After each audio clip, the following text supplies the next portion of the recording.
Jeeva today பார்வையாளர்களுக்கு வணக்கம். இன்றைய நேர்காணலில் அரசியல் சமூக வரலாற்று ஆய்வாளர் டாக்டர் காந்தராஜ் அவர்கள். ஐயா வணக்கம். ஐயா, நம்ம இந்திய வரலாற்றில் கஜினி முகமது அப்படிங்கிறது ரொம்ப ஒரு தவிர்க்கவே முடியாத பேர். ஏன்னா கஜினி முகமது வந்தா 17 முறை படையெடுத்தார். 17 முறை படையெடுத்தார். எனக்கு அது புரியல. எதுக்கு 17 முறை? ஒரு தடவை வந்துட்டு போனா திருப்பி எதுக்கு வராரு? 17 முறை எதுக்கு படையெடுக்கணுங்கிற ஒரு கேள்வி. சோமநாத ஆலயத்தை சிதைத்து விட்டார், இந்து தெய்வங்களை சிதைத்து விட்டார், ஒரு முகலாய மன்னன் இந்து கோவிலை இது பண்ணிட்டாரு. இந்த மாதிரியான விஷயங்கள் தொடர்ச்சியா சொல்றாங்க. நம்ம 5ஆம் கிளாஸ்ல இருந்து நானும் அந்த கதையை நம்ம எல்லாருமே படிச்சுக்கிட்டு இருக்கோம். எதுக்கு கஜினி முகமது அங்க இருந்து வந்தாரு? ஆட்சியை பிடிக்கவா? இங்க ஆட்சி செய்யணுங்கிற ஆசையிலையா? இல்ல இந்து கோவில்களை இடிக்கவா? இல்ல அவங்க இஸ்லாமிய மதத்தை பரப்பவா? என்ன காரணத்துக்காக கஜினி முகமது 13 முறை வந்தார்? எதுவுமே இல்ல. கஜினிங்கிறது ஒரு ஊர். சரி. ஆப்கானிஸ்தானத்துல ஒரு மாநிலம், ஒரு பேரரசா, ஒரு மாநிலம். ஆப்கானிஸ்தான்ல இருக்கிற ஒரு மாநிலம். காந்தாரா தேசம் அந்த காலத்துல பேரு. ஆமா, அதுதான் ஆப்கானிஸ்தான். மகாபாரதத்துல சொல்றாங்களே அந்த காந்தாரா தேசமா? திரௌபதி பிறந்த ஊர். அதான் மகாபாரத. சீதை அப்புறம் நேபாளம்ல சகுனி எல்லாம் காந்தாரா தேசத்து அரசர்கள். அதுல கஜினிங்கிற ஊரினுடைய ராஜா இவன். இந்தியாவில் இந்த இடத்துல இருக்கிற கோயில்கள்ல நிறைய செல்வம் இருக்குதுன்னு தெரிஞ்ச உடனே ஆப்கானிஸ்தான் எப்படின்னாக்கா கொஞ்சம் ஒரு மாதிரி ஒரு வறண்ட பூமின்னு வச்சுக்கலாம். வளங்கள் இல்லாத பூமி, ஏறத்தாழ ஒரு பாலைவனம் தான். ஒரு நதி மாத்திரம் இல்லாம இருந்திருந்ததுன்னா அது பாலைவனம் தான். அதனால கொஞ்சம் அவங்களுக்கு மற்ற நாடுகளை நம்பி இருக்கிற மாதிரியான ஒரு இது. இந்த நாட்டுல கைபர் போல இமயமலையை தாண்டி அந்த பக்கம் போனோம்னா நிறைய செல்வங்கள், அது கோயில்கள் எல்லாம் நிறைய செல்வம் இருக்குன்னு தெரிஞ்சுட்டு அவன் வர்றான். உள்ள பஞ்சாப்ல நுழைஞ்சு உள்ள வர்றான். பஞ்சாப்ல எல்லாம் கோயில் கிடையாது. குஜராத்து கிட்ட வர்றான். குஜராத்து கிட்ட வந்த போதுதான் அவன் சோமநாத்புர ஆலயத்தை பார்க்கறான். சோமநாதபுர ஆலயம். அந்த கோயில்ல இருந்த சொத்துக்கள், அவ்வளவு சொத்துக்கள், தங்கமும் வைரமும் உள்ள கிடக்குது. யாருக்கு சொந்தம் அது? அந்த கோயிலுக்கு சொந்தம். அன்னைக்கெல்லாம் ராஜாக்கள் ஏது அங்க குஜராத்தில் எல்லாம் யாரு இருக்கு? அப்ப சொல்லி தர்ற மாதிரி மன்னர்கள் யார் இருக்கு? நம்மள மாதிரி பாண்டியர் சேரர் எல்லாம் கிடையாது. ரஜபுத்திரர்கள் இருந்தாருங்க. என்ன பண்ணிட்டு இருந்தாருங்க? ரஜபுத்திரர்களை வரலாறு எடுத்து படிச்சு பாருங்க. வடநாட்டு வரலாறு மிக பிரபலமான வரலாறு என்னன்னாக்கா, சம்யுக்தையை பிருத்திவிராஜன் கடத்திக்கிட்டு போய் கல்யாணம் பண்ணிட்டு தான் வரலாறே அவனுங்களுக்கு. வேற என்ன இருக்குது வரலாறு? சம்யுக்தா பிருத்திவிராஜ் கடத்திட்டு போனது. அதான் அந்த சம்யுக்தங்கிற அந்த இன்னொரு நாட்டு ராஜாவுடைய இளவரசியை கடத்திக்கிட்டு போய் கல்யாணம் பண்ணிக்கிட்டாங்கிறத தவிர வடநாட்டுக்கு வரலாறே கிடையாது. ஒரு லவ் ஸ்டோரி தான். பக்கத்துல இருக்கிற ஊரை கூட அவங்க தாக்குனதாக வரலாறு கிடையாது. அசோகர் தான் அவன் ஊரை தான் ஆண்டான், அந்த மௌரியர்கள். அதுக்கு முன்னாடி இருந்தவர்கள் எல்லாமே அந்தந்த ஊர்ல தான் இருந்தாங்க. பீகாரா? அசோகர், குப்தா, மௌரிய எல்லாம் பீகார். பீகார் அந்த பெங்கால் இதெல்லாம் வரும். அதனாலதான் அங்க பௌத்த மதம் இன்னும் இருக்கிறதுக்கு காரணம் அதுதான். பீகார்ல நாலந்தா பல்கலைக்கழகம் அதெல்லாம் அவங்க காலத்துல இருந்தது. வெடிவைப்படும். இந்த பூகோள அமைப்புல இந்தியான்னு சொல்ற இந்த இடத்துல அயல் நாட்டுக்கு போறதே தமிழ்நாடு தான். கடல் கடந்து அங்க எல்லாம் போய் இப்ப கூட பாருங்க, நேத்து ஒரு சிங்கப்பூர்ல ஒரு கல்வெட்டு எடுத்திருக்காங்க. பரமகேசரின்னு ஏதோ ஒரு கோப்பரகேசரி யாரோ ஒரு ராஜாவுடைய கல்வெட்டு கிடைச்சிருக்கு சிங்கப்பூர்ல. அது மலேயாவனுடைய ராணி பேர் பரமேஸ்வரி. மலேயாவனுடைய மன்னர் அரபு நாட்டு இவங்கெல்லாம் வியாபாரிகள் வந்த போது அதுல 2-3 பெண்கள்லாம் இருந்தாங்க, அரபு நாட்டு அந்த வியாபாரிகள் கூட. அதுல ஒரு பெண்ணை பார்த்து மயங்கிறான் மலையா ராஜா. அவளை கல்யாணம் பண்ணிக்கணும் போது அந்த அரபுக்காரனுங்க என்ன சொல்றாங்க, நீ முஸ்லீமா மாறினா உனக்கு பொண்ணு கொடுக்குறோம். சரி, அவன் முஸ்லீமா மாறிடுறான். அதனாலதான் இன்னைக்கு மலேயா முஸ்லீம் நாடா இருக்கிறதுக்கு காரணம் அதுதான். அவன் பேரு பரமேஸ்வரன். அவன் நம்ம தமிழ்நாட்டுக்காரன். அவன் பேர் இன்னும் அங்க மலேசியால பரமேஸ்வரன். அதனால அவன் என்ன கண்டிஷன் போட்டான்னா, நான் முஸ்லீமா மாறுறேன், ஆனா என்ன கட்டிக்கிற அவன் பரமேஸ்வரிங்கிற பேர்ல தான் இருக்கணும். சோ யார் ராணியா வந்தாலும், மலேசியா ராணியா வந்தாலும் அவளுக்கு பரமேஸ்வரின் பேரு. அந்த பரமேஸ்வரி தான் இப்போ பெரும்புசராயின்றாங்க. அது மாதிரி நம்முடைய இதுதான். நியூசிலாந்துல பாத்தீங்கன்னாக்கா, நியூசிலாந்துல கேப்டன் குக்கு கண்டுபிடிச்சான்றான். அவன் தான் ஆஸ்திரேலியா, இங்கிலாந்து எல்லாம் நியூசிலாந்துலாம் கண்டுபிடிச்சது அவன் தான்.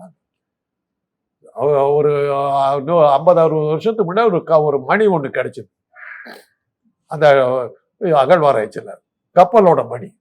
அதுல நல்ல அழகான தமிழ்ல முகமது வக்கூசனுடைய கப்பலுடைய மணி அப்படின்னு தமிழ்ல இருக்கு. அப்புறம் தான் இப்ப ஹிஸ்டரி மாறுது. கேப்டன் குக்குக்கு முன்னாடியே தமிழர்கள் வந்திருக்காங்க. Okay okay okay. வியாபாரம்லாம் பண்ணியிருக்காங்க. அது முஸ்லீம் இஸ்லாம் வேற வந்திருக்கு. அதெல்லாம் இருந்தது. அந்த மாதிரி பல விஷயங்கள் இருக்கு. அதாவது இந்திய மொழிகள்ல வெளிநாடுகளில் பல கல்வெட்டுகளில் அதிகமாக காணப்படுவது தமிழ் மொழி தான். சைனாவில் கிடைக்குது. குப்லாய் கான் ஆட்சி காலத்தில் இந்த செட்டி இங்க வியாபாரம் பண்ணார் ஒரு கல்வெட்டு, அதை போட்டோலாம். அது மாதிரி பல விஷயங்கள் இருக்கு. இதெல்லாம் என்னன்னாக்கா கஜினி அந்த கஜினியை ஆண்டுகிட்டு இருந்த அந்த முகமதுக்கு இந்த இந்தியா இந்த பிரதேசத்துல இருந்தும் பஞ்சாப் வழியா வர்றான். அவன் பாட்டுக்கு வர்றான், யாரும் கேட்கல. அலெக்சாண்டர் வந்த போது அப்படித்தான், யாரும் கேட்கல. இல்ல ஏதோ ஒரு வீர ஒருத்த மாத்திரம் புருஷோத்தமங்கிறவன் வந்து போய் சொன்னான். அது எங்க சத்த வாத்தியார் சொல்லுவாரு. அவன் பேர் என்னது? வேற பேர் புருஷோத்தமன். இல்ல இன்னொரு பேர் அவனுக்கு பேர் சொல்லுவாங்க, புருஷன் எங்க வாத்தியார் தான் சொல்லுவாரு. அவனை தோக்கடிச்சிடுறாங்க. அலெக்சாண்டர் தோக்கடிச்சு கைது பண்ணி கூட்டிட்டு போறாங்க. இவனுக்கு என்ன எழுதுறானுங்க வரலாற்று ஆசிரியர்கள், அலெக்சாண்டர் நீ ஒரு ராஜாவா இருந்திருக்க, உன்னை கைது பண்ணி கூட்டிட்டு வந்துட்டாங்க, சரி உன்னை எப்படி உன்னை எந்த மாதிரி நான் ட்ரீட் பண்ணணும், ஒரு மன்னரை போல. அவ்வளவு போல்டா பேசலாம்னு சொல்லிட்டு நாட்டை அவன்கிட்ட திருப்பி கொடுத்துட்டு அவன் போயிடுறான். அலெக்சாண்டர் ஜெயிச்சிடறான், ஜெயிச்சுட்டு தான் திருப்பி போயிடுறான். நாட்டை திருப்பி கொடுத்துட்டு போறான். எங்க வாத்தியார் என்ன சொன்னார்னா, பிடிச்சிக்கிட்டு போய் நிறுத்தினாங்களாம் புருஷோத்தமனை. என்னப்பா என்ன அப்படின்னு, நீ பாட்டுக்கு என்ன தோக்கடிச்சிட்டு நாளையில இருந்து நான் சோத்துக்கு என்ன பண்ணுவேன், அப்படியே இளவு பிடிச்சோட பிச்சைக்காரன் பிடிச்சிட்டு போ. நான் ராஜாவை ஜெயிச்சேன்னு பார்த்தா அவன் ஒரு இந்த பையலா இருக்காரு பிச்சைக்காரன். இதுதான் எங்க வாத்தியார் சொன்ன கதை. கெஞ்சி கேட்டிருக்காப்ல அலெக்சாண்டர்ட்ட. காலில் விழுந்துட்டான், காலில் விழுந்துட்டான். அங்க இருந்த பீகாருக்கு போய் தான், பீகார்ல தான் அவன் சாணக்கியனுடைய இதுல தான் அவன் மாட்டான். அலெக்சாண்டர் சந்திரகுப்த மௌரியர். ஆமா ஆமா, அந்த பெண் சொன்னீங்களே ஏதோ விஷ அம்புகள், இல்ல ஒரு பாலியல் தொழிலாளியோட விஷ்கன்யான்னு வச்சிருந்தாங்க. அலெக்சாண்டர் அவ்வளவு யோக்கியனா இருந்த ஒரு அலெக்சாண்டர் பீகார்ல வந்த போது, சந்திரகுப்த மௌரியர் ஆண்ட காலத்தில் வந்த போது அவனோட நட்பு பாராட்டி எல்லாம் பண்ண போது இந்த விஷ்கன்யா இந்த பெண்களோட அவன் இருந்தான். அவன் எவ்வளவு சாணக்கியரோட தந்திரம் தான், சாணக்கியருடைய சந்தனம் அப்படிம்பாங்க. அவன் எவ்வளவு தூரத்துக்கு ஒழுக்கமானவன்னாக்கா அலெக்சாண்டரு அதை ஈரான் நாட்டை பிடிச்சிட்றான். ஈரானியும் ஈராக்கியா பிடிச்சிடறான், பெர்சியா பிடிச்சிடறான். பிடிச்சிட்ட உடனே இளவரசியை கைது பண்ணி கூட்டிகிட்டு வர்றாங்க. கூட்டிகிட்டு வந்து இன்றைய இரவு விருந்து உங்களுக்கு இவர் தான் அப்படின்னு சொல்லி கொண்டு விடுறாங்க அலெக்சாண்டர். அலெக்சாண்டர் சொல்றான், நாட்டை பிடிக்கிறதுக்கு வந்து மேவுடைய இங்க இருக்கிற பெண்களை கற்பழிக்கிறதுக்கு வரல, மரியாதை விடுறாங்க. திருப்பி கொடுத்துட்டு அவளுக்கு அந்த நாட்டை கொடுத்துட்டு வந்தான். அவன் ஜெயிச்ச நாடுகள்ல அவன் ஜெயிச்ச நாடுகள்ல அவனே வச்சிருந்தான்னா, கிரீஸ் தான் உலகத்துல வந்து பெரும்பகுதி ஆண்டு இருக்கு. ஏன்னா சைனா வர்ற அவன் போயிட்டு வர்றான் அலெக்சாண்டர். இந்த பகுதிகள் எல்லாம் தடுக்கிறதுக்கு யாருமே இல்லை, ஆரியர்கள் அங்க இருந்தாங்க. அங்க இருந்ததெல்லாம் ஆரியர்கள், அவனுக்கு சண்டையே போட்டதில்லை. அப்ப தான் இருந்த பகுதியை தன்னுடைய நாடுன்னு ஆரியர்கள் நினைக்கல. அவனே ஒரு வந்தேரி, அவனே ஈராக்ல இருந்து வந்தவன் தானே, வந்தேரி தானே. மாட்டுக்கு புல்லு எங்க கிடைக்குதோ அங்க போய் குடியிருந்தான். நாடோடிகள், சொந்த நாடு கிடையாது. யூதர்களுக்கு அவங்களுக்கு ஒரே வரலாறு தான், சொந்த நாடு கிடையாது, அவங்களுக்கு சொந்த ஊரு கிடையாது. எங்க வசதி கிடைக்குதோ அங்க போய் குடியிருப்பானுங்க. அந்த மாதிரி தான் வரலாறு. அப்போ அந்த கஜினிக்கு வந்து கஜினி முகமதுக்கு இந்த இந்திய நாட்டில் இந்த இடத்துல நிறைய சொத்து இதெல்லாம் வளமாக இருக்கிறாங்கன்னு உடனே பஞ்சாபுக்கு வர. பஞ்சாபில் பெரிய கோயில்கள்லாம் இல்லை, நதிகள் ஓடுற வளமான பூமி. அதை அப்படியே பார்த்துட்டு அவன் நாடு பிடிக்கிற ஐடியாவில் வரல, கொண்டடிக்கிறதுக்கு தான் வந்தான். வந்தாக்கா அந்த சோமநாத்பூர் ஆலயத்தில் பார்க்குறான், வைரம் எடுத்துக்கிட்டு போகிறான். குஜராத்துக்கு அவன் எடுத்துக்கிட்டு போனால் தடுக்கிறதுக்கு ஒருத்தர் எடுத்துக்கிட்டு போயிட்டான். மறுபடியும் அவனுக்கு தேவைப்பட்டுச்சு, மறுபடியும் வந்தான். 13 தடவை வரான். ஒவ்வொரு தடையும் வந்து பயந்தெல்லாம் ஓடல, பயந்து போன யாரும் புறமுதி தடுக்கவும் இல்லை. அப்போ 17 முறை முயற்சி செய்தார். ஒவ்வொரு முறையும் கஜினி முகமது மாதிரி படை எடுக்கணும், ஒவ்வொரு முறை தோற்றாலும் விழ எந்திரிக்கணும். கஜினி முகமது மாதிரி வரலாற்று புத்தகத்துல அப்படின்னு சொல்லிக்கிறாங்க. அதெல்லாம் மாத்துறானுங்க. அவன் தோத்தெல்லாம் ஓடல, தோக்கல. சோமநாத்பூர் ஆலயத்தை பூரா மொட்டை அடிச்சு விட்டான். மொட்டை அடிச்சு குஜராத் பூரா இது பண்ணிட்டான். அவன் எப்படி அவன் பயந்து போறான்னா, அவன் வாழ்க்கையில கடலையே பார்த்தது இல்லை. ஒரு சமுத்திரத்தை பார்த்தான், அரபிக்கடல். கஜினி முகமது ஏடா இவ்வளவு பெரிய ஏரி இருக்குதுண்ணா, இதுல உள்ள போனோம்னா ஆபத்து, புயல் எல்லாம் அடிச்சுன்னா ஆபத்து. அதுக்கப்புறம் தான் வரத நிறுத்தினான். கப்பல் வணிகம் எல்லாம் இப்ப கிடையாது. ஆனா அப்பயே தமிழன் கப்பல் வணிகம், சோழர்கிட்ட கப்பல் வணிகம் இவனுக்கு தெரியாது. இவனுங்க லேண்ட்லாக்டு, இவனுங்களுக்கு ஆத்த தவிர கடல்னு ஒண்ணு இருக்கிறது. கஜினி முகமது வந்து பாலைவன பிரதேசம் தானே. ஆமா, அவங்க கடல்லாம் தெரியாது. ஆரியர்களுக்கும் கடலை பத்தி ஒண்ணுமே தெரியாது. அவங்களுடைய வேதங்கள் போக்கு இதெல்லாம் எடுத்து பார்த்தீங்கன்னா கடலை பத்தி ஒரு சின்ன விஷயம் கூட இருக்காது. வேதத்துல மீன்களை பத்தி ஒண்ணு இருக்காது. எதுவுமே. வங்கத்து பார்ப்பனர்கள் கடல் புஷ்பம்னு சாப்பிடலாம் செய்யறாங்களே, வங்கத்து பார்ப்பனர்கள், அது கல்கத்தா பார்ப்பனர்கள், அவனுக்கு எல்லாம் கொஞ்சம் ஒரு அளவுக்கு திராவிட இதோட சேர்ந்தவங்க. அப்படியா? மராத்தியர்களே திராவிடர்கள் தானே சொல்றோம்.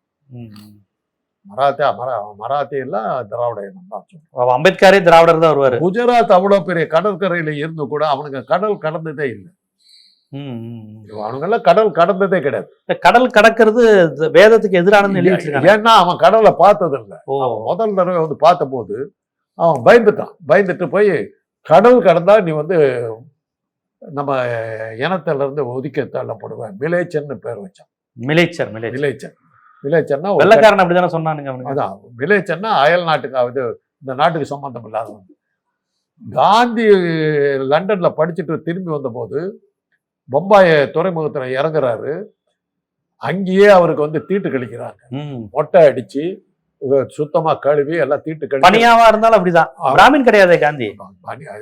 நம்ம ஊரு வைசிய செட்டியார், கோமட்டி செட்டியார், அந்த அந்த ஜாதியை சார்ந்தவர், வட்டிக்காரன் கொடுக்குற குரூப். அது அவன் மொட்டை அடிச்சு எல்லாம் பண்ணி தான் கூட்டு வர்றாங்க. அந்த அளவுக்கு அவங்க வந்து வெளிநாட்டு வாணிகத்துக்கு போகக்கூடாது. அப்படி போனீங்கன்னா இந்து மதத்தை விட்டு வெளியே அனுப்பிச்சிடணும். இன்னைக்கு பாத்தீங்கன்னா அவன் ஜாதிக்காரன் தான் அவன் எல்லாரும் வெளிநாட்டுல கிடக்கு. இதெல்லாம் குஜராத்திகள் தானே எல்லா இன்வெஸ்ட்மெண்ட்டையும், இந்தியாவுடைய மொத்த வருமானமே அங்க மட்டும் தானே. எப்ப போனாங்கன்னா சவுத் ஆப்பிரிக்காவில் வந்து காந்தியை கூப்பிட்டு இது பண்ணும்போது, நம்ம தமிழ் ஆளுங்க தான் ஒரு கேஸுக்காக இவரை பெரிய வக்கீலுங்கிறதுக்காக இவரை கூப்பிட்டாங்க. இவர் அங்க வந்து பார்த்துட்டு இவ்வளவு வளமான பூமியா இருக்குது, இவ்வளவு பிசினஸ் நடக்குது, தமிழன் தான் உட்காந்துக்கிட்டு இருக்கான்னு சொல்லிட்டு குஜராத்துக்காரனுங்கெல்லாம் பொருட்டு வாங்கடான்ட்டாங்க. பொருட்டு வாங்கடான்னாக்கா அங்க அந்த நேரத்துல என்னன்னாக்கா அடையாள அட்டை இல்லைன்னா உள்ள விட மாட்டாங்க. அது யாருக்கு கொடுத்துருந்தான்னாக்கா இந்தியாவில் வந்தவங்களுக்கு தான் நிறையா கொடுத்துருந்தான், தமிழர்களுக்கு தான் வச்சிருந்தாங்க. காந்தி அதுக்கு தான் அந்த போராட்டத்தை ஆரம்பிச்சார். போராட்டத்தை ஆரம்பிச்சு அந்த அடையாள அட்டைங்கிறது வந்து எங்களை வந்து 2ஆம் தர குடிமக்களா மாத்துதுன்னு சொல்லி அடையாள அட்டையை நெருப்புல போட்டு கொடுத்துடாண்டார். இந்த நம்ம தமிழ் முட்டாள்கள் அவர் சொன்னதை கேட்டுட்டு அப்படியே எல்லாம் போட்டாங்க. ஒரு கப்பல் நிறைய குஜராத்திக்காரன் வந்து உட்காந்துருக்கான். அந்த அடையாள அட்டை இல்லாதனால துறைமுகத்தில் இறங்க முடியல. இவங்கெல்லாம் நெருப்புல போட்டு எரிச்சு அந்த போராட்டத்துக்கு பின்னாடி தான் ஒண்ணா இவங்கெல்லாம் கப்பலை விட்டு இறங்கி வந்து உள்ள போச்சு. தமிழர்களுக்கு கிடைச்சிச்சு, குஜராத்தி கிடைக்கலன்னு தான் போராடினாரா காந்தி? இந்தியர்களுக்கான தமிழனுக்கு கிடைக்க தமிழன் வந்து தமிழனுக்கு தான் அவர் போறாரு. போய் போராட்டம் இது பண்ணும்போது இங்க தமிழ் மக்கள்லாம் பிரமாதமா பிசினஸ் பண்ணி வாழ்ந்துகிட்டு இருக்காங்க. இங்க குஜராத்திக்கு நீங்க கிளம்பி வாங்கடான்னு போது இந்த அடையாள அட்டை இல்லைன்னா உள்ள விட மாட்டாங்கன்னு ஒண்ணு தந்திரமா என்ன பண்ணாரு, அடையாள அட்டை வச்சுக்கிட்டு உன்ன 2ஆம் தர குடிமக்கள்னு சொல்லி கேவலப்படுத்துறாங்க, வச்சு ஏண்டா வச்சுக்கிட்டு இருக்காங்க. இந்த தமிழன் பூரா சரி அடையாள அட்டையை போராட்டம் பண்ணி இந்த அடையாள அட்டையை நெருப்புல போட்டாங்க. போட்ட உடனே அடையாள அட்டை அவங்ககிட்ட இல்லை. உடனே இந்த கப்பல் இருந்த உடனே இறங்கி உங்களோட சேர்ந்து உள்ள போட்டாங்க. அப்படிதான் குஜராத்திகள் உள்ள வந்தாங்க. அப்படிதான் தமிழர்களை அடக்கி குஜராத்திகளுக்கு பெருசா வந்தது காரணம். இதெல்லாம் நடந்தது. கஜினி முகமது விஷயத்துல இதே தான். 13ஆவது தடவை வந்து அந்த கடலை பார்த்தோன்னே பயந்துட்டு அவன் திரும்பி போயிட்டான். அதுக்கப்புறம் வரல. அது வரையும் கடலை பார்க்கலையா? அவங்களுக்கு தெரியாது அப்படி ஒரு தண்ணி இருக்கிறது. பஞ்சாப் குஜராத் வரையும் வந்துட்டு கடலை பார்த்து திரும்புறாரு. இவனுங்க எல்லாமே லேண்ட்லாக்டு பூமியில இருந்து வந்தவங்க. ஈரான் ஈராக் அங்க எல்லாம் தண்ணி கடலே கிடையாது. ஆப்கான தண்ணி தான் வந்திருப்பாங்க. அது இப்படி இருக்குது. ஈரான் இங்க இருக்குது, ஈராக்கு, ஆப்கானிஸ்தான் எல்லாம் லேண்ட்லாக்டு, சுற்றி வெறும் பூமி தான். கடலே உங்களுக்கு தெரியாது. ஆரியர்களுக்கு கடல் தெரியாது. அதனாலதான் ரிக்வேதத்துல கடலை பத்தி ஒரு சின்ன விஷயம் கூட கிடையாது. கடலும் தமிழன் தான். எல்லாம் தெற்கு பகுதிக்கு தான் தெரியும். அவனுங்களுக்கு அது அந்த ஐடியாவே இல்லை. கப்பல் எல்லாம் தெரியாது. அவன் மிஞ்சி போனா ஆத்துல இருந்த மீனை தவிர அவன் பார்த்தது இல்லை. அவன் பார்த்த இதே வந்து ஆறுகள் தான். அதனாலதான் அப்படிதான் கஜினி முகமதுடைய வரலாற்றுல வந்து 13 தடவை வந்து வந்ததுக்கு பிறகு அவனை தடுக்கிறதுக்கு ஆள் இல்லாம அப்புறம் வந்து கொள்ளையடிக்கிறதுக்கு கோயிலும் இல்லை.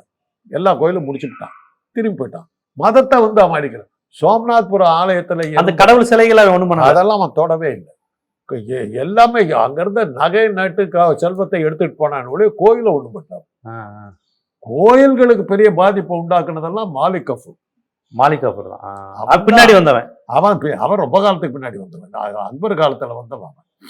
அவன் தான் வந்து தென்னாட்டு மேலையெல்லாம் படையெடுத்து வந்து நீங்க கை உடைஞ்ச சிலை, மூக்கு உடைஞ்ச சிலை எல்லாம் வந்து அவன் பண்ண கூட்டிட்டான். மாலிக் கஃபூர் தான் அதெல்லாம் பண்ணான். அது வரல அந்த பிரச்சனையே இல்லை. அவனையும் தடுக்கிறதுக்கு யாரும் இல்லை. அவனையும் தடுக்கிறதுக்கு யாரும் இல்லையா? அப்ப நம்ம பாண்டிய மன்னர்கள் தான் சகோதர சண்டை, அண்ணன் தம்பி சண்டையில அடிச்சுட்டு இருந்தாங்களே, வீரபாண்டியன் சுந்தரபாண்டியன். அது ஏதோ ஒரு போயிட்டு சண்டை போடல, அவ்வளவுதான். சுகமா வந்துட்டாங்க மாலிக் கஃபூர். அதாவது எதிர்ப்பு இல்ல. சோழ சாம்ராஜ்யம் உளுந்ததுக்கு பிறகு கம்ப்ளீட்டா தமிழ்நாடு இல்ல. இப்ப கஜினி முகமது வரும்போது ஒரு ரஜபுத்திர மன்னர், இவங்க ரஜபுத்திரர்கள் ஒரு போராட்டமும். அப்ப RSS எல்லாம் சொல்றாங்க இந்து மன்னர்கள், வீர மன்னர்கள் என்ன பண்ணா? இப்ராஹிம் கஜினி முகமது இது பண்ணிட்டு போட்டோம். அப்புறம் கோரி முகமது வந்தான் அடுத்த. அப்படியா வந்து அவன் வந்து கொஞ்சம் கொஞ்சம் கொள்ள அடிச்சுட்டு போனான். இவனுக்கு 2 பேர் போனதுக்கு அப்புறம் ஹூனர்கள், அந்த அட்டிலா செங்கிஸ்கான் அந்த இனத்தை சேர்ந்த அந்த ஹூனர்கள் வந்து படையெடுத்துட்டு இருந்தாங்க. ஹூனர்கள் எங்க? அவனும் ஈராக்குறாங்க இல்ல, அவங்க எல்லாம் மத்திய ஆசியா. மத்திய ஆசியால இப்ப இருக்குது கஜகஸ்தான், கஜகஸ்தான், அந்த இடத்த ஆரியர்கள் அங்கிருந்து வந்தாங்க இல்லையா? அங்கிருந்து வந்தவங்க தான். பிரைரி புல்வெளி, அந்த புல்வெளியில வந்து மாடு மேய்க்கிறதுக்கு வந்தவங்க தானுங்க. அங்கிருந்து செங்கிஸ்கான் உழைச்ச போது இவங்களை உழைச்ச போதெல்லாம் தாங்க அங்கிருந்து அடி தாங்க தான் வந்துட்டாங்க. நோமாட்ஸ்ன்னு பேர் அவனுக்கு. நோமாட்ஸ்னா நாடோடிகள். இவனுக்கு அப்படி வந்து அவனுக்கு முஸ்லீம் இப்ராஹிம் லோடி தான் வந்து படையெடுத்துட்டு போன பிறகு பாபர் கிட்ட சொல்றான், அந்த நாடு ஒண்ணுமே இல்லாம கிடக்குது, நல்ல வளமான பூமி அப்படின்னு. பாபர் அதை கேட்டுப்பட்டுக்கிட்டு வந்தா பானிபட்டில் தான் யுத்தம் பண்ணி உள்ள நுழையிறான். டெல்லிக்கு பக்கத்துல உள்ள நுழைஞ்ச உடனே யாரும் தடுக்கிறதுக்கு ஒருத்தர் இல்லை. உடனே நாம ஏன் அங்க போய் திரும்பி போகணும், இது நல்லா கங்கை யமுனை எல்லாம் ஓடுது, இங்க உட்காந்துடலாம். பாபர் தானே மன்னரா முடிச்சு. பாபர் வந்து இவங்களோட தொடர்ச்சி தான், கஜினி முகமது தொடர்ச்சி தானே? இல்ல, அவன் வேற. செங்கிஸ்கான் அந்த வகை, அந்த கிழக்கு தைமூர் கான். செங்கிஸ்கான் அடுத்து தைமூருடைய வம்சாவளி தான். பாபர் கொஞ்சம் மங்கோலியரா? அதான் இவங்கெல்லாம் மங்கோல்ஸ், அதனாலதான் மொகல்ஸ் பேரு. ஓ, மங்கோல்ஸ் தான் மொகல்னு மாறு. அதனாலதான் கஜினி முகமது ஆரிஜின் வேற. அதுவும் அவன் இவன் வந்து அந்த தைமூரினுடைய கொண்டு பேரணும். அது மாதிரி கொஞ்சம் சீனா இது. தைமூர் ஒரு தடவை வந்து அடிச்சுட்டு போயிட்டான். பாபர் வந்த உடனே யாரும் இல்லைன்னு ஆக்ராவில வந்து ஆட்சி அமைச்சது பாபர் மட்டும். ஆட்சி அமைச்சுட்டான். அப்புறம் அக்பர், ஹுமாயூன். பாபருக்கு அப்புறம் வந்து ஹுமாயூன், அக்பர் வந்து அவருடைய இவன் பைராம் கான் அவங்க மாமா இருந்தான். அதுக்கப்புறம் அக்பர் வந்து அப்படி. அக்பர் எல்லாம் இவனுக்கு ஒண்ணுமே ஃபைட் பண்ணல. அக்பர் வந்த உடனே கொஞ்சம் நாட்டை பிடிக்க ஆரம்பிச்சா. காஞ்சிபுரம் வந்ததா சொல்றாங்க அக்பர் காலத்துல. அந்த அளவுக்கு அவர் நாட்டை பிடிக்க ஆரம்பிச்ச உடனே இருந்த ராஜபுத்திரர்கள்லாம் போய் அவர்கிட்ட சரண்டர் ஆயிட்டாங்க. பாபர் எதிர்த்து யாரும் நிக்கலையா? ராஜா இப்ராஹிம் லோடி தான் சண்டை போட்டாரு. தோடர்மால் இவங்க எல்லாம் ராஜபுத்திரர்கள். தோடர்மால் வந்து ராஜா கிட்ட போய் வேலை கேட்கறான். என் தங்கச்சி அழகா இருப்பான்னு சொல்லிட்டு அவ கல்யாணம். இப்படியே சொல்லிதான் வேலை கேட்கறான். அப்படிதான் கல்யாணம் பண்ணிட்டான். தோடர்மால் ஜோதிபாயை கல்யாணம் பண்ணிட்ட உடனே ஜோதாபாய் வந்து கொஞ்சம் கிருஷ்ணரை எல்லாம் கும்பிட வச்சு இதெல்லாம் பண்ணாங்க. ஒரு மாதிரி அக்பர் தான் வந்து நிறைய பேர் இந்த இந்து மனைவியை கட்டிக்கிட்டதுனால அவளுக்கு மனசுக்கு இதாகணும்னு சொல்லிட்டு குரான்ல இருக்கிறது, பகவத்கீதையில இருக்கிறதெல்லாம் சேர்த்து ஒரு தீனிலாகின்னு ஒரு. ஆனா அது இஸ்லாத்துல ஏத்துக்க மாட்டாங்க. இது ஹராம், இது ரொம்ப தப்பானதுங்கிறாங்க. மார்க்க அறிஞர்கள் தப்புங்கிறாங்க. யாரு? இஸ்லாம் மார்க்க அறிஞர்கள் இது ரொம்ப தப்பு, இப்படி கிடையாது. அவங்க ஏத்துக்கல. அவங்க அப்படியே விட்டுட்டாங்க. அது அப்படியே வந்துகிட்டு இருந்தது. அவுரங்கசீப் வந்து கொஞ்சம் என்ன ஆயிப்போச்சுன்னா, ஆட்சி நடந்தாலும் அது கொஞ்சம் வறுமையில வாட ஆரம்பிச்சு. சரியா இல்லை. அவுரங்கசீப் வந்து பணத்துக்கே லாட்டி அடிக்க ஆரம்பிச்சான். அவுரங்கசீப் வந்த போது ஏறத்தாழ பாண்டிய நாட்டை தவிர மிச்சம் எல்லாமே அவங்ககிட்ட இதுவரையும் வந்துட்டான். தேசிக ராஜா எல்லாத்தையும் தோக்கடிச்சுட்டான். அவுரங்கசீப் வந்ததுக்கு பிறகு அந்த முகலாய சாம்ராஜ்யம் கொஞ்சம் வீக் ஆயிடுச்சு, பலவீனம் அடைஞ்சிருச்சு. வருமானத்துக்கு தடுமாற ஆரம்பிச்சிட்டாங்க. பகதூர் ஷா ஜஃபர் அவர் தான் கடைசி ராஜா. அவர் வந்து கொஞ்சம் பிரிட்டிஷ்காரரை ஏத்தார். ஏத்த போது அவர் தோக்கடிச்சு அவரை கொண்டு போய் அந்தமான் ஜெயில வச்சுட்டாங்க. இன்னைக்கு நீங்க பாத்தீங்கன்னா டெல்லியில ஷா ஜஃபர் மார்க் அதான் இருக்கும். அவர் தான் கடைசி ராஜா. அவங்களுடைய வம்சாவளி இன்னும் இருக்கிறாங்க. எல்லாம் துணி கடை வச்சுக்கிட்டு, ஜவுளி கடை வச்சுக்கிட்டு. Okay okay.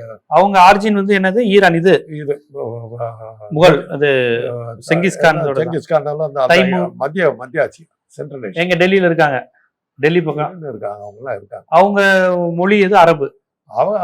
இஸ்லாம் அரபி மொழி தான். அரபு தான். உருதுங்கிறது அதுக்கப்புறம் வந்தது. அரபி தான் ஒரிஜினலா பழைய மொழி. அதுல வந்து எதெல்லாம் கலந்து எல்லாம் வந்தது அரபியும் மற்ற மொழிகள்லாம் சேர்ந்தது தான் ஹிந்தி. உருதுல இருந்து உருது சமஸ்கிருதம் கொஞ்சம் சேர்ந்து வந்தது தான் ஹிந்தி. சோ அப்ப கஜினி முகமதுல இருந்து யாருமே வந்து மதம் மாற்றுங்கிற வேலையை பண்ணவே இல்லை. அவன் அதை பண்ணவே இல்லை. அக்பர்லாம் ஆட்சி பண்ணாங்க, யாரும் மதமாற்றம் பண்ணலையே. இந்துக்கள் எப்படி பாதுகாப்பா இருந்தாங்களா? ஒரே ஒரு அவுரங்கசீப்புக்கு பேர் கட்டதுக்கு காரணம் வருமானத்தை இன்க்ரீஸ் பண்றதுக்காக இந்துக்களுக்கு மேல ஒரு வரியை வச்சுதான். அதுக்கு பேரு ஜசியா வரி. அந்த ஜசியா வரி போட்டதுனாலதான் அவன் கொஞ்சம் அன்பாப்புலர். ஆனா அவங்க என்ன சொல்றாங்க, முஸ்லீம்களுக்கு ஏற்கனவே எங்க மதப்படியே சொத்துல இவ்வளவு செய்யணுங்கிறது ஜகாத்துங்கிற மாதிரி எங்க மதத்திலேயே இருக்கு, இந்துக்களுக்கும் அதை ஈடுகட்டுறதுக்காக ஜிசியா வரி போட்டோம் அப்படின்னு தான் அவங்க சொல்றாங்க. அதுக்கு நியாயப்படுத்தி அதை சொல்லலாம். பட் அது வந்து அன்னைக்கு இருந்த மக்கள் மத்தியில அவுரங்கசீப், மற்றபடி இந்துக்கள் வழிபாடு இதுக்கெல்லாம் எந்த பிரச்சனையும் இல்லை. சிவாஜி கிட்ட வந்து அவுரங்கசீப்பால சமாளிக்க முடியல. சிவாஜி தான் வந்து முகலாயர்களை ஒழிச்சு கட்டினதுல சிவாஜி தான் பெரிய. அவன் தான் போராடினான், மராத்திகாரன் தான் போராடினான். ஆனா சிவாஜி கிட்டே முஸ்லீம் தளபதிகள் இருந்தாங்கல்ல. ஆமா, அப்சல் கான் இல்ல, சிவாஜி கிட்ட தெரியல. அப்சல் கானை கொண்டதுதான் சிவாஜியினுடைய பெரிய ஸ்டோரியா இருக்கும். புலி நகத்தை வச்சுக்கிட்டு கையில வச்சு கட்டி அடிக்கிறவன் அடிச்சு அவனை கிழிச்சு கொண்டு விட்டான். மற்றபடி அவன் வந்து அவனை ஏன் பெருசா புகழ்றது இல்லைன்னா, அவன் ஜாதியில் தாழ்ந்தவன், ஏறத்தாழ பட்டியல் மாதிரி சிவாஜியா. ஆமா, அதனாலதான் அவனுக்கு ராஜா ஆக்க விட மாட்டேன். அதுதான் அண்ணாவுடைய சிவாஜி கண்ட இந்து ராஜா. சிவாஜி தானே நடிச்சாரு அதுல. இதெல்லாம் தான் வடநாட்டு வரலாறு. சிவாஜி வர்றவர்களும் வடநாட்டுக்கு வரலாறு கிடையாது. தின்னானுங்க, நல்லா உண்டு கொடுத்தானுங்க, யாகம் வளர்த்தானுங்க, அவ்வளவுதான் ஹிஸ்டரியம். அப்ப எந்த மன்னர்களும் முகலாயர்களை எதிர்த்து போரிடல. முகலாயரையும் எதிர்க்கல, ஆங்கிலேயர்களையும் எதிர்க்கல, அலெக்சாண்டரையும் எதிர்க்கல, யாரையுமே எதிர்க்கல. வந்தவெல்லாம் வந்து ஆனந்தமா எல்லாம் பண்ணிட்டு போயிட்டான். சீக்கிய மதமே அப்படித்தாங்க உருவாச்சு. பஞ்சாபுக்குள்ளார யார் வந்தாலும் அடிச்சு ஓத்திக்கிறான்னு கூட ஓடி ஒளிஞ்சுக்கிறானுங்க அப்படின்றதுதான். அந்த மாதிரி இருக்கக்கூடாதுன்னு சொல்லிதான் சீக்கிய மதத்தை உண்டாக்கி தாடி வளர்த்துக்கணும்னாரு. ஏன்னா ஓடி ஒளிஞ்சானா அந்த தாடி வச்சு கண்டுபிடிச்சாலும் சீக்கியம் ஓடி ஒளிஞ்சாடு.